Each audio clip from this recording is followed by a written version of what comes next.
اگر راستہ وہاں سے نہیں بن سکا جہاں سے تم نے سوچ رکھا تھا، تو اس کا مطلب یہ تو نہیں کہ اب تم کبھی منزل تک نہیں پہنچ سکو گے۔ تم اپنی محدود سوچ میں رہ کر سوچتے ہو، مگر وہ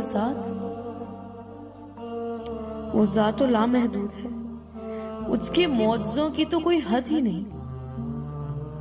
زندگی کئی ایسی راہوں اور مراحل سے گزار کر تمہیں تمہاری چاہت تک لاتی ہے، جن پر چلنے کے لیے تمہارا دل مطمئن نہیں ہوتا، تاکہ خوشی سے پہلے غم کی لذت جان لو اور حاصل کی قدر کرنا سیکھ لو۔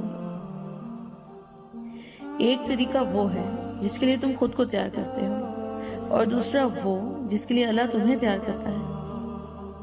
مگر جب تم اپنے طریقوں پر اڑ جاتے ہو تو وہ نہ تمہیں آگے بڑھنے دیتا ہے اور نہ پیچھے مڑنے دیتا ہے، تاکہ تمہیں یاد کروا سکے کہ سکون کو قریب لانے کے لیے تمہیں پہلے اس کے قریب جانا ہوگا جو اس سکون کو عطا کرنے والا ہے۔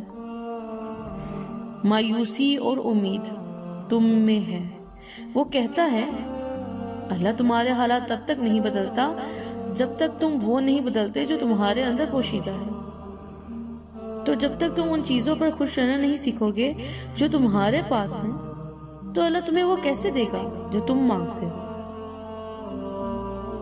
یقین رکھنے والے یقین رکھتے ہیں، اور راستے بنانے والے راستہ بنا دیتے ہیں۔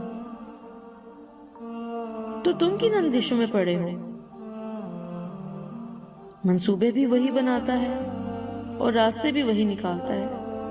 تمہارا کام تو بس دعا کرنا ہے، صبر کی اس آخری سانس تک، جب تک تمہیں وہ مل نہیں جاتا جو تمہیں چاہیے۔ تمہارا بکھرنا عارضی ہے، مگر اس کا تھام لینا مستقل ہے۔ تم نے خود کو خود ہی توڑ رکھا ہے،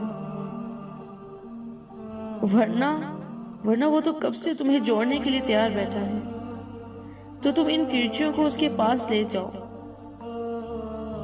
پھر وہ انہیں یوں سمیٹ دے گا جیسے اس کا ایک ایک حرف کن ان دو جہانوں میں سمٹ کر انہیں زندہ کر دیتا ہے۔